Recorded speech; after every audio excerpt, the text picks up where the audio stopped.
الحمد لله الأكرم الذي خلق الإنسان وكرم وعلمه من البيان ما لم يعلم فسبحان الذي لا يحصى امتنانه باللسان ولا بالقلم ونشهد أن لا إله إلا الله وحده لا شريك له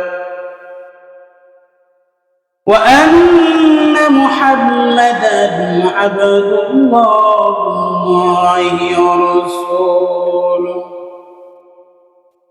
أرسله الله تعالى إلى كافة الناس بشيرا ونذيرا وداعيا إلى الله بإذنه وسراجا وقمرا منيرا فقد قال الله تعالى في كلامه المجيد وفرقانه الحميد أعوذ بالله من الشيطان الرجيم بسم الله الرحمن الرحيم يا أيها الذين آمنوا حق تقاته ولا تموتن إلا وأنتم مسلمون وقال رسول الله صلى الله عليه وسلم الكيس من دان نفسه وعمل لما بعد الموت والعاجز من أتبع نفسه هواها وتمنى على الله أو كما قال عليه الصلاة والسلام رہی میرے مسکن حوالی کعبہ بنی میرے مطبن دیار مدینہ بلغ العلا بکماله كشف الدجى بجماله حسنة جميع خصاله صلوا عليه وآله الحمد لله আল্লাহ রব্বুল ইজ্জাত ও জালালের দরবারে লাখ কোটি শুকর ও সুজুদ যে রব্বে করিম দয়া করে মায়া করে মহব্বত করে ভালোবেসে রহমতি বরকতি একটা মজলিসে জাকিরিন শাকিরিনদের একটা মজলিসে আসবার মতো বসবার মতো কিছু কথা শুনবার মতো আমাকে বলার মতো তৌফিক দান করলেন বাড়ি তাআলার আলিশান দরবারে অন্তরস্থল থেকে শুকরিয়া তো সকলেই একবার বলে আলহামদুলিল্লাহ आके नामदार ताजदार मदीना अफ्ताब नबुवत इमामुल मुरसलीन इमामुस सकलैन सय्यिदुल कौनैन शाफिउल मुज़निबीन सरदार कायनात हबीब किबरिया मुहम्मद अरबी सल्लल्लाहु अलैहि वसल्लम রওজায়ে আতহার লাখো কোটি দুরূদের হাদিয়া যার আদর্শ এবং তরিকার মধ্যে মুসলিম জাতির জন্য মুসলিম জাহানের জন্য কামিয়াবি এবং সফলতা নিহিত রয়েছে মুহতারাম হাজিরিন আল্লাহ পাকের বিশেষ বড় ইহসান এবং করম যে আল্লাহ পাক গুনাহ থেকে আমাদেরকে হেফাজত করে গুনাহমুক্ত একটা পরিবেশে বসবার মতো তৌফিক দান করেছেন মন প্রাণ দিল উজাড় করে আরেকবার বলেন না আলহামদুলিল্লাহ বললেন হুজুর গুনাহমুক্ত কেমনে আপনি এখানে বসা আছেন বলেন তো এই প্যান্ডেল থেকে আর একটা পাও যদি আপনি বাহিরে দেন কোনো একজন বেগানা মহিলার সাথে দেখা হবে না নবীজি সাল্লাল্লাহু আলাইহি ওয়াসাল্লাম এ সম্পর্কে কি বলেন আল্লাহ রাসূল সাল্লাল্লাহু আলাইহি ওয়াসাল্লাম বলেন মান মালা আইনাহু মিনাল হারামি মালা আল্লাহু আইনাহু মিনান নার। কোন ব্যক্তি যদি তার চক্ষুকে খারাপ কোন জিনিস দ্বারা তৃপ্ত করে, নবীজি সাল্লাল্লাহু আলাইহি ওয়াসাল্লাম বলেন আল্লাহ তাআলা তার চক্ষুকে কিয়ামতের দিন আগুনের গলিত সীসা দ্বারা তৃপ্ত করবেন। বলেন নাউজুবিল্লাহ। আল্লাহ পাক এমন একটা গুণামুক্ত পরিবেশে বসবার মতো তৌফিক দান করেছেন, শুধু প্রতি গুণামুক্তই পরিবেশ। নবীজি সাল্লাল্লাহু আলাইহি ওয়াসাল্লামের আরেকটা হাদিস থেকে আমরা জানতে পারি, আল্লাহর রাসূল সাল্লাল্লাহু আলাইহি ওয়াসাল্লাম বলেন যে দুনিয়ার মধ্যে কিছু কিছু জায়গা আছে জান্নাতের বাগান, তোমরা যদি সেই জায়গাগুলো পাও তাহলে সেখানে গিয়ে বসিও। নবীজি সাল্লাল্লাহু আলাইহি ওয়াসাল্লাম জান্নাতের বাগান বলে কিছু কিছু জায়গাকে আটকে দিয়েছেন। আল্লাহ রাসূল সাল্লাল্লাহু আলাইহি ওয়াসাল্লাম বলেন ইযা মারতুম বিরিয়াদিল জান্নাহ ফারতাউ। قال أصحاب رسول الله صلى الله عليه وسلم ما هو؟ قال حلة الجنة। সাহাবায়ে কেরামকে আল্লাহ রাসূল একদিন বললেন, কয় তোমরা যদি জান্নাতের কোনো বাগান দেখো তো সেখানে গিয়ে বসিও। সাহাবায়ে কেরাম জিজ্ঞেস করলেন, ইয়া রাসূলুল্লাহ, জান্নাত তো আমরা পাবো মৃত্যুর পরে, দুনিয়াতে আবার জান্নাতের বাগান কিভাবে আসবে? আল্লাহ রাসূল বলেন, কয় ওই যে দিন শিখার মাজলিস, দিনই আলোচনার মাজলিস তুমি দেখো না, সেখানে গিয়ে বসতে পারো। আল্লাহ রাসূল বলেন সেই জায়গাটা দুনিয়ার মধ্যেই জান্নাতের টুকরা। বলেন সুবহানাল্লাহ। মুহতারাম হাজিরিন, মাজলিসের অনেক গুরুত্ব, আমি সেদিকে যাব না। আপনাদের সাথে তো সবসময় দেখা হয়, আগামী ফজর পরে ইনশাআল্লাহ জুমার দেখা হবে। হুজুর আসবেন, হুজুর আসার মাঝখানের সময় আপনাদের সাথে ছোট্ট একটি বিষয় নিয়ে মুযাকারার জন্য বসছি। তো যেই বিষয়টা নিয়ে আপনাদের সাথে মুযাকারা করতে চেয়েছিলাম, সেটা এমন একটা জিনিস, এত অবশ্যম্ভাবী একটা জিনিস, যা আমার আপনার জিন্দেগিতে একবার না একবার যে কোনো সময় যে কোনো মুহূর্তে এসে হাজির হবে। পৃথিবীর কোনো শক্তি, পৃথিবীর কোনো পরাশক্তি এটাকে রোধ করতে পারবে না। বুঝতেই পারছেন বিষয়টা কি? আমরা আল্লাহ তাআলা আমাদেরকে বা হায়াতে রাখছেন, এজন্য আল্লাহ পাকের দরবারে শুকরিয়া। আমরা এখানে এক সময় ছিলাম না। খুব গুরুত্ব দিয়ে শুনবেন, মূল একটা মেসেজ আপনাকে দিব। এই মেসেজটা আপনি নিতে পারলে জীবনের জন্য অনেক বড় একটা পাথেয় হবে। দুনিয়াতে আসলেন, এই দুনিয়া থেকে নিয়ে আবার কবর পর্যন্ত যেতে হবে। সাদা কাফনে মুড়িয়ে সেই কবর পর্যন্ত খাটিয়া নিয়ে আপনাকে যাওয়া হবে। কখনো কি হৃদয়ের একটু চিন্তা করে দেখেছেন, চোখটা বন্ধ করে দেখেছেন এক সময় সাদা কাপড়ে মুড়িয়ে আমাকে রেখে আসবে? এই বিষয়ে চিন্তা ফিকির এগুলো কি কখনো আমাদের হৃদয়ের স্পর্শে আসে? এমন একটা অবশ্যম্ভাবী জিনিস হলো মৃত্যু। এ দুনিয়াতে এক সময় আমরা ছিলাম না, এখন আসি, আবার থাকবো না। বলে যাব কখন? বলে আমাদের এলাকায় এই যে শাওন ভাই ছিল, কিছুদিন আগে আপনাদের এই যে মিস্ত্রির কাজ করতে গিয়ে পড়ে মৃত্যুবরণ করলো না? তো এমন একটা সময় আমার আপনার জিন্দেগিতেও চলে আসবে। হঠাৎ করে মাইকের অ্যানাউন্স করা হবে, অমুক আর দুনিয়াতে নাই। এত অবশ্যম্ভাবী, এত নিশ্চিত একটা বিষয় মৃত্যু। এটা পৃথিবীর সবার দরজাতেই আসবে, এটাকে কেউ ফিরাতে পারবে না। আমার আপনার বাবা দাদারা ছিল, তারাও দুনিয়া থেকে চলে গেছে। আবার আমরা আসি, আমরাও এক সময় চলে যাব। তবে এই চলে যাওয়াটা কেমন হবে, চলে যাওয়াটা কেমন হওয়া দরকার, এই বিষয়ে আপনাদের মাঝে ছোট্ট বিষয় নিয়ে আলোচনা করব। তো প্রিয় উপস্থিতি, এই মৃত্যু থেকে কেউ রেহাই পায় নাই, আমি আপনিও পাবো না। নবীজি সাল্লাল্লাহু আলাইহি ওয়াসাল্লামের অসংখ্য হাদিস, আল্লাহ পাকের আয়াতে কারিমা থেকে আমরা জানি, আল্লাহ রাব্বুল আলামিন বলেন, আইনামা তাকুনু ইউদরিকুমুল মাউত ওয়ালাউ কুনতুম ফি বুরুজিন মুশাইয়াদা। আল্লাহ রাব্বুল আলামিন বলেন, তুমি দুনিয়া থেকে যেখানে পলায়ন করো না কেন, যে কোনো সময় যে কোনো দিন তোমার সামনে মৃত্যু এসে উপস্থিত হয়ে যাবে। এজন্যই কবি বলছেন, মরণ থেকে যেথায় পালাও মরণ তোমায় লইবে ঘিরি,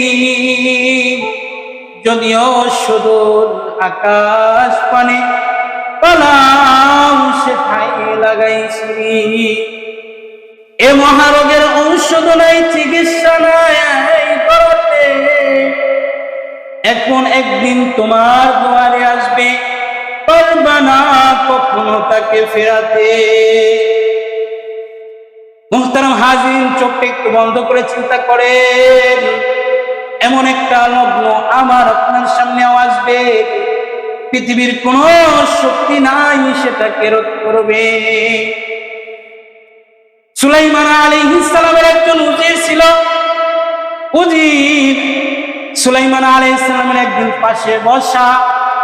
সুলাইমান আলাইহিস সালাম আমরা সবাই জানি আল্লাহ তাআলা তাকে এমন এবিলিটি দান করছিলেন, এমন যোগ্যতা দান করছিলেন, আল্লাহ রাব্বুল আলামিন এমন শক্তি দান করছিলেন, বাতাস তার কথা শুনতো কি শুনতো না, মাছ তার কথা শুনতো, দুনিয়ার অনেক বড় বড় জিনিস আল্লাহ তার নিয়ন্ত্রণে এনে দিয়েছেন। আল্লাহ তাআলা এমন শক্তি সুলাইমান আলাইহিস সালামকে দিয়েছিলেন। সুলাইমান আলাইহিস সালামের কাছে উজির দাঁড়ানো। আজরাইল আলাইহিস সালাম সুলাইমান আলাইহিস সালামের কাছে আসছেন, কিছু আলাপ আলোচনা করেন।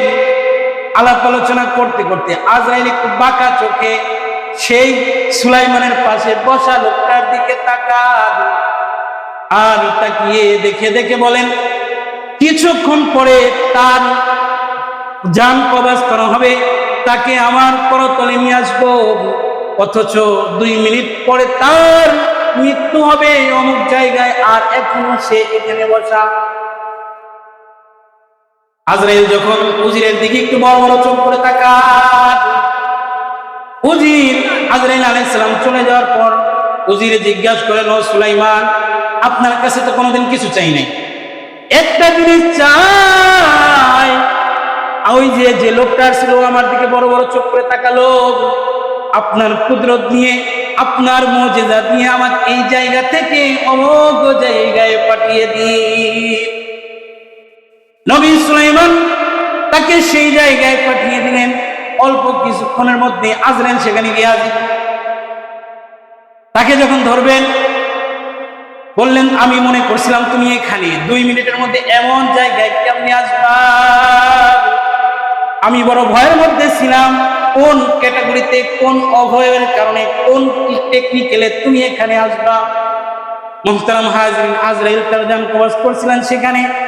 এই কারণেই নবীজি সাল্লাল্লাহু আলাইহি ওয়াসাল্লাম বলেন যে পৃথিবীর মধ্যে যার যেখানে ইন্তেকাল থাকবে, মরণ থাকবে, পায়ে হেঁটে হেঁটে সেই জায়গায় এসে যাবে।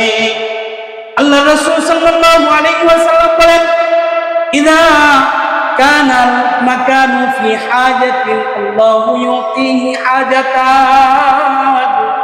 আল্লাহ রাব্বুল আলামিন যার যেখানে মৃত্যু থাকবে প্রয়োজন তৈরি করে দিবে, পায়ে হেঁটে সেখানে যাবে। সুলাইমান আলাইহিস সালামের উজিরও মৃত্যু থেকে বাঁচতে পারে নাই, যদিও সুলাইমান আলাইহিস সালামের মুজিজার মাধ্যমে দূরে গিয়েছিলেন। ঠিক তেমনি ভাবে সুলাইমান আলাইহিস সালাম বাইতুল মাকদিস তৈরি করবেন, জিনদের দিয়ে কাজ করাইতেছেন। কাজ করতে করতে এমত অবস্থায় আজরাইল এসে হাজির। আজরাইল বলে, আসসালামু আলাইকুম, যেতে হবে। সুলাইমান বলে, এই যে কাজ করাইতেছি, কাজ অসম্পূর্ণ কাজ, আমাকে কিছুদিনের জন্য সুযোগ দেন। ভাই আল্লাহর সাথে কমিটমেন্ট করেন, কথা বলেন। আল্লাহ তাআলাকে সুলাইমান আলাইহিস সালাম বলেন, আল্লাহ আমাকে কিছু সুযোগ দেন, আমি আমার এই কাজটা অসম্পূর্ণ আছে, সম্পূর্ণ করে নেই। আল্লাহ তাআলা বলেন, সুলাইমান, ইযা জাআ আজালুহুম লা ইস্তাখিরুনা সাআতাও ওয়া লা ইস্তাকদিমুন। সুলাইমান, এটা এমন একটা জিনিস যার দরবারে চলে আসবে সে কখনো আর সুযোগ দেওয়া যাবে না। সুলাইমান, তবে তুমি তোমার লাঠিতে ভর দিয়ে থাকবা, তুমি দুনিয়া থেকে চলে যাবা, আমার কুদরতে জিনেরা তোমার অসম্পূর্ণ কাজকে সম্পূর্ণ করে দেবে। মুহতারাম হাজিরিন, সুলাইমানও কিন্তু মৃত্যুর হাত থেকে রেহাই পায়নি। স্বয়ং আমাদের নবীজি সাল্লাল্লাহু আলাইহি ওয়াসাল্লামের ইন্তেকাল হয়ে গেছে। নবীজি সাল্লাল্লাহু আলাইহি ওয়াসাল্লাম দুনিয়া থেকে যখন চলে যান, অময়িক অবস্থা, আবু বকর সিদ্দিক রাদিয়াল্লাহু তাআলা আনহুর কাছে খবর গেলেন।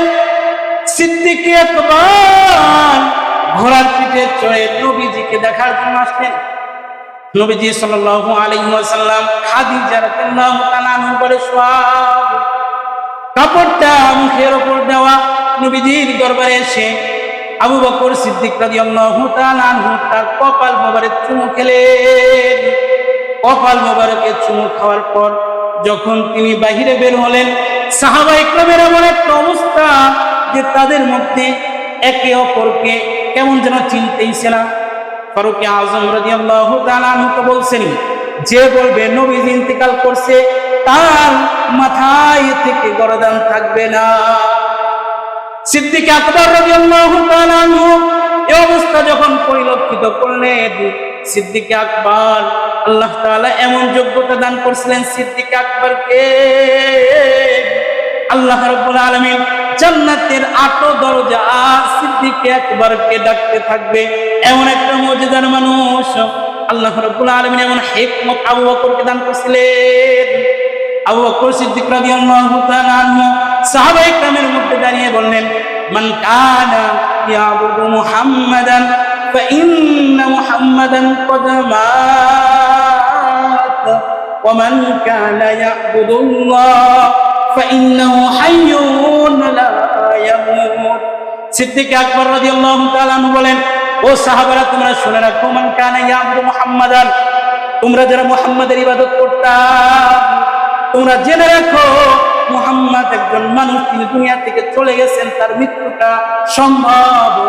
ওমান কানা ইয়াবুদুল্লাহ ফাইন্নাহু হাইয়ুন লা ইয়ামুত, আর তোমরা যারা আল্লাহর ইবাদত করতাম তারা জেনে রাখো আল্লাহ চিরঞ্জীব, চিরস্থায়ী, তার কোনো লয় নাই ক্ষয় নেই, তিনি অনাদি অনন্তকাল থাকবেন। তোমরা যারা আল্লাহর ইবাদত করতাম তারা জেনে রাখো আল্লাহ চিরদিন থাকবেন, আল্লাহ চিরঞ্জীব, আল্লাহ চিরস্থায়ী, আল্লাহ চিরকাল থাকবে। ওমর ফারুক আবু বকর সিদ্দিক রাদিয়াল্লাহু তাআলা আনহুর কথার মাধ্যমে সাহাবায়ে কেরামের হুট ফিরে আসছে।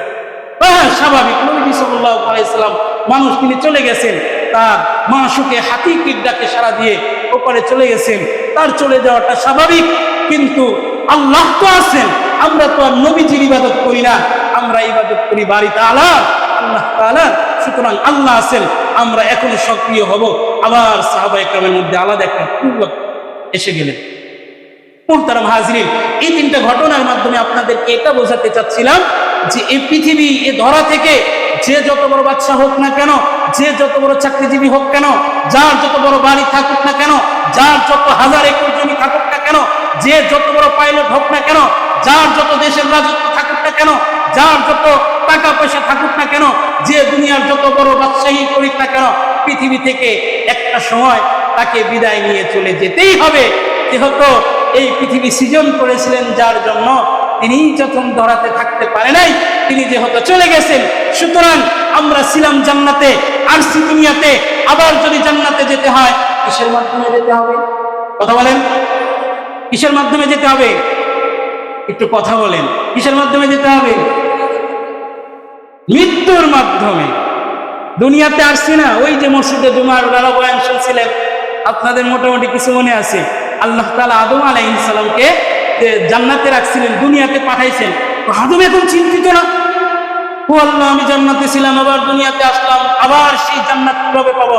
আল্লাহ বলে, আদম তোমার কোনো চিন্তা নাই, তোমার কোনো ভয় নাই, শুনে রাখো, কুল নাহবিতু মিনহা জামিআ ফা ইম্মা ইয়াতিয়ান্নাকুম মিন্নি হুদান ফামান তাবিআ হুদায়া ফালা খাউফুন আলাইহিম ওয়ালা হুম ইয়াহজানুন।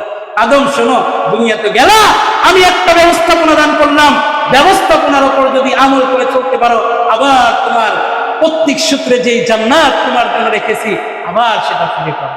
মুহতারাম হাজির, যেটা বোঝাতে চাচ্ছিলাম, মৃত্যু একদিন হবে, এ ধরা থেকে চলে একদিন যেতে হবে, তো যাওয়াটা কেমন হবে? কথা নিয়ে কথা বলতেছিলাম, যাওয়াটা কেমন হবে, এ ধরা থেকে যাওয়াটা কেমন হবে। আমি যে আলোচনা করতেছি আপনাদের মসজিদে সর্বপ্রথম যেদিন নামাজ পড়াতে আসি এই আলোচনাটাই করছিলাম, হয়তো ভুলে গেছেন, আবার আপনাদের সাথে মোজাকারা করি। এই যে যাওয়াটা কেমন হবে পৃথিবী থেকে, আমার আপনার যাওয়াটা কেমন হবে? কুকুর তো মরে, শুকুর মরে, আবার কত মানুষও তো মরে।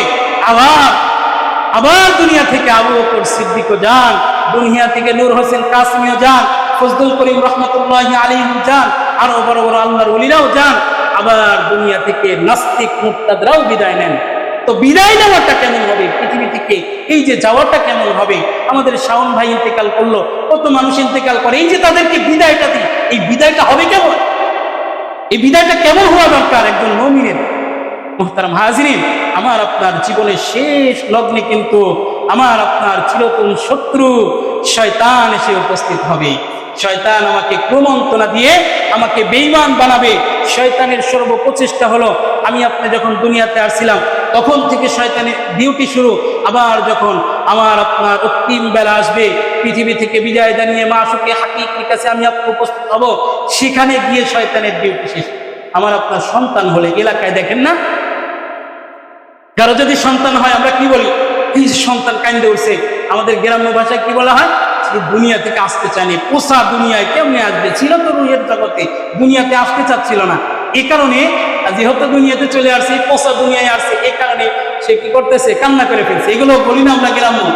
আসলে বিষয়টা কি মুহতারাম হাজিরিন? বিষয়টা হলো যে আল্লাহ তাআলা দুনিয়াতে যখন আসছে, শয়তানের তো আজকে থেকে আবার একটা ডিউটি বেড়ে গেছে। এজন্য হাদিসের মধ্যে আসছে, নবজাতক শিশু যখন জন্মগ্রহণ করে, শয়তান তার শরীরে একটু চিমটি কাটে। সেই চিমটি কাটার কারণে নবজাতক বাচ্চা চিৎকার দিয়ে ওঠে, চিৎকার দিয়ে ওঠে, কান্না করে। মুহতারাম হাজিরিন, তাহলে শয়তানের ডিউটি কখন থেকে শুরু? জন্ম থেকে শুরু। ডিউটি শেষ হবে কবে? আপনার মৃত্যুর যখন শেষ লগ্নটা চলে আসবে, সেখন সেই সময় শয়তানের ডিউটি শেষ হবে। এখন বলেন তো, আমি আপনি কি চেষ্টা করি? শয়তান সারা জীবন আপনাকে বিভিন্ন ক্যাটাগরিতে নামাজ পড়তে দেন। এই ফজরে বলছে না, ঘুমায় থাক, যাকাত দেওয়ার দরকার নাই, টাকা কমে যাবে, যা মাহফিলে দরকার যাওয়ার দরকার নাই, মাহফিলে যাবে তো বুড়ারা জায়গায় জায়গায় বসে থাকবে। তারপরে প্রতিদিন ফজর নামাজে যাবে বুড়ারা, তার এক পাও কবরে গেছে, তারা যাবে, তুই বসে থাক। এই যে বিভিন্ন স্টেপ বাই স্টেপ শয়তান আপনাকে ধোঁকা দিয়ে শেষ লগ্নতে এসে শয়তানের মূল খেলা শুরু হয়। আপনারা ফুটবল খেলা দেখেন, মোটামুটি গোল চলে না? মনে হয় দেখেন না কেউ? গোল চলতে থাকে। যখন দেখছেন আর্জেন্টিনাকে সাপোর্ট করি, মেসি তুই এমন একটা দৌড় মার, আর একটু যদি একটা বাড়ি মারতে পারিস তাহলে সর্বশেষ ডড খেলা চলতেছে, একটা বাড়ি যদি তুমি মারতে পারো মেসি, তাহলে আমরা একবারে পুরো বাংলাদেশ কাঁপায়া করব। কঠিন একটা অবস্থা থাকে না মুহতারাম হাজিরিন? শয়তানেরও এমন পুরা একেবারে মাজায় গামছা বেঁধে লেগে যায় যে কোন সময়, যে কখন মৃত্যুর আগ মুহূর্ত যখন আসবে, তখন কিভাবে একটা মানুষকে বেঈমান করা যায়, সর্বশেষ চেষ্টাটুকু মৃত্যুর আগ মুহূর্ত শয়তান করে যায়। মুহতারাম হাজিরিন, শয়তান ইমাম ফখরুদ্দিন হুজুর চলে আসছে, আমি অল্প কিছুক্ষণের মধ্যে 2-5 মিনিটের মধ্যে শেষ করে দেব। ফখরুদ্দিন রাজি রহমতুল্লাহি আলাইহি। তাহলে মূল পয়েন্টটা কি শুরু করলাম বলেন? যে মৃত্যুর আগ মুহূর্তে আমার আপনার চিরশত্রু শয়তান এসে উপস্থিত হবে। শয়তান আমাকে আপনাকে ধোঁকা দিবে, ধোঁকা দেওয়ার মাধ্যমে বেঈমান করে পৃথিবী থেকে নিয়ে যাবে। তো এই সময় আল্লাহ তাআলা একটা মেসেজ দেন, ওই তাতানাজ্জালু আলাইহিমুল মালাইকা আল্লা তাখাফু ওয়া লা তাহজানু ওয়া আবশিরু বিল জান্নাতিল্লাতী কুনতুম তুআদুন। আল্লাহ তাআলা মেসেজ দেন, বান্দা ওই যে শয়তান তোমার কাছে আসবে শেষ লগ্নে, তোমাকে বেঈমান করে দুনিয়া থেকে নিয়ে যাবে। তুমি যদি সেই সময় 2টা গুণে বৈশিষ্ট্যমণ্ডিত হতে পারো, আমি আল্লাহ তাআলা তোমার জন্য একটা মেসেজ রাখছি। তাতানাজ্জালু আলাইহিমুল মালাইকা আল্লা তাখাফু ওয়া লা তাহজানু ওয়া আবশিরু বিল জান্নাতিল্লাতী কুনতুম তুআদুন। আল্লাহ তাআলার ফেরেশতারা আসমান থেকে আসবে, তাকে বলবে তোমার ভয় নাই, তোমার চিন্তা নাই, তোমার কোনো সমস্যা নাই, তোমার সাথে এখানে আসি, তোমার কবরে আসি, হাসরে আসি, পুলসিরাতে আসি, আল্লাহর জান্নাত পর্যন্ত পৌঁছে যাওয়া পর্যন্ত আপনাদের সাথে থাকবো। এই যে যখন মৃত্যুর শেষ লগ্নে শয়তান এসে আমাকে আপনাকে বেঈমান করবে, আর আল্লাহ তাআলা বলেন বান্দা চিন্তা নাই, ফেরেশতা পাঠাবো, তোমাকে লাল গালিচা সম্বর্ধনা দিয়ে জান্নাতের মধ্যে প্রবেশ করাবে। তবে শর্ত আছে, 2টা বৈশিষ্ট্যমণ্ডিত হতে হবে, 2টা বৈশিষ্ট্যমণ্ডিত হতে হবে। কি সেটা? আল্লাহ তাআলা বলেন আল্লাযীনা ইয়াকুলুনা রাব্বানা আল্লাযীনা ক্বালু রাব্বুনা আল্লাহ সুম্মা ইসতাকামু আল্লাযীনা ক্বালু রাব্বুনা আল্লাহ সুম্মা ইসতাকামু আল্লাহ তাআলা বলেন যে দুইটা বৈশিষ্ট্য হলো, যারা বলবে রব্বুনাল্লাহ আমার প্রতিপালক আল্লাহ তাআলা সুন্নাস্তাকাবু এবং এর উপর অটল থাকবে। মুহতারাম হাজিরিন, সংক্ষিপ্ত 2-4 মিনিটের মধ্যে শেষ করি। মূল কথাটা ছিল আল্লাহ পাক বলেন যারা বলবে রব্বুনাল্লাহ আমার প্রতিপালক আল্লাহ তাআলা এবং এই রুবুবিয়াতের স্বীকৃতির উপর অটল থাকবে, আল্লাহ বলেন মৃত্যুর আগ মুহূর্তে আমি ফেরেশতা পাঠাবো লাল গালিচা সংবর্ধনা দিয়ে একেবারে কবর থেকে নিয়ে সেই জান্নাতের দরজা পর্যন্ত পৌঁছিয়ে দিবে ফেরেশতা। এখন বলবেন হুজুর খুব সুন্দর কথা, তো রব্বুনাল্লাহ আল্লাহ পাক আমাদের প্রতিপালক এর উপর অটল থাকে, আমরা তো সবাই আছি না আসলে। মুহতারাম হাজিরিন, রব্বুনাল্লাহর কি অর্থ, কি ব্যাখ্যা, কি বিশ্লেষণ, এর বিস্তারিত তাফসীর আছে। আমি সর্বশেষ একটা কথা বলবো যে আল্লাহ তাআলা বলেন যে রব্বুনাল্লাহ, এই রব্বুনাল্লাহর অর্থ হলো যে ও মুমিন, ওই মুর্দা আপনার কবরে সেই ফেরেশতা গিয়ে বলবে এই মুর্দা মান রব্বুকা, তোমার রবকে? তখন রব্বি আল্লাহ এই কথাটা তার মুখ দিয়ে বের হবে। এখানে মান রব্বুকা বলতে ওই মুর্দা তুই বল তোর জীবনে দায়িত্ব চলতো কার, তোর জীবনে হুকুম চলতো কার, তোর জীবনে এই আকৃতি, তোর জীবনে কাজ, তোর জীবনের প্রত্যেকটা লগ্নে, প্রত্যেকটা ক্ষণে ক্ষণে, প্রত্যেকটা সময়ে হুকুম চলতো কার? মুহতারাম হাজিরিন, এখন আমরা নতিজা বের করতে পারবো যে আমার আপনার মৃত্যুর শেষ লগ্নে শয়তান এসে আমাকে ধোঁকা দিবে, আর শয়তান এসে কিন্তু সর্বশেষ চেষ্টাটুকু করবে। সেখান থেকে ইমাম ফখরুদ্দিন রাজি রহমতুল্লাহ আলাইহিকে ধোঁকা দিতে এসেছিলেন, ইমাম আবু ইউসুফ রহমতুল্লাহ আলাইহিকে ধোঁকা দিতে এসেছিলেন, তারা তো কোনোভাবে বেঁচে গেছেন, আমার আপনার সামনেও কিন্তু আসবেন। আর আল্লাহ এত সুন্দর মেসেজও দেখে দিচ্ছেন। কয়টা কারণে? 2টা কারণে। এর মূল অর্থ কি? যে আল্লাহ পাকের হুকুম আহকাম পুরো বডির মধ্যে একেবারে রান্নাঘর থেকে সংসদ ভবন পর্যন্ত চলে আসবে। আল্লাহ পাকের দরবারে আমাদের এই আজকে একটা মেসেজ আপনাদের কাছে থাকবে যে হুকুম যার, প্রত্যেকটা জায়গার আধিপত্য চলবে তার। তো আমরা আজকে থেকে আজকের জন্য হলেও একটা আধিপত্য আমরা শরীরের মধ্যে বিস্তার করতে পারি না? বলেন পারি কিনা? কি সেটা? আমার আপনার শরীরের মধ্যে আল্লাহর হুকুম চলবে, কি সেটা? দাড়ি। আপনার মেয়ে আছে, সন্তান আছে, আপনার বউ আছে, কত কেউ তো আছে, তাদের তো দাড়ি দেওয়া যায় না, আপনার দাড়ি গজায় কেন? ও মুহতারাম হাজিরিন, আপনার 2টা পায়ে হাত দিয়ে বলি, একটা গুরুত্বপূর্ণ একটা কথা ছিল। খাজা আজিজুল হাসান মাজদুব রহমতুল্লাহি আলাইহি, ইনশাআল্লাহ কখনো যদি সুযোগ হয় বলবো। এজন্য আপনাদের কাছে একবারে শেষ মেসেজটুকু যে আমার আপনার শেষ লগ্নে যেহেতু শয়তান আসবে, আর যেহেতু শয়তানের কাছে আমাদের সর্বোচ্চ চেষ্টা করে আমাদেরকে দুনিয়া থেকে যেতে হবে, আর সেই যাওয়াটা সুন্দর হওয়ার জন্য আমার আপনার জীবনে প্রত্যেকটা ক্ষেত্রে আল্লাহ পাকের হুকুম বাস্তবায়ন করা। তো আমরা এখন থেকে আজকে একটা নিয়ত করতে পারি, যাদের দাড়ি নেই ইনশাআল্লাহ আজকে যদি আপনি এই একটা ইরাদা করতে পারেন যে আল্লাহ আজকে একটা মাহফিল থেকে আমার শরীরের মধ্যে আল্লাহ আপনার একটা হুকুম বাস্তবায়ন করেছি, আপনার একটা রাসূলের একটা সুন্নাত বাস্তবায়ন করেছি। আল্লাহ तेरे महबूबे यार शबाहत लेकर आया हो, हकीकत को इसको कर दे मैं सूरत लेकर आया हो। আল্লাহ পাক নবীজির সেই দাড়ি ছিল হাকিকি, আমার দাড়ি তো মাজাজি, আল্লাহ তার সাথে সাদৃশ্য রেখে আমাকে মাফ করে দেন। হয়তো বাড়ি দাদা সেদিনে মাফ করে আমাকে আপনাকে জান্নাত দিতে পারেন।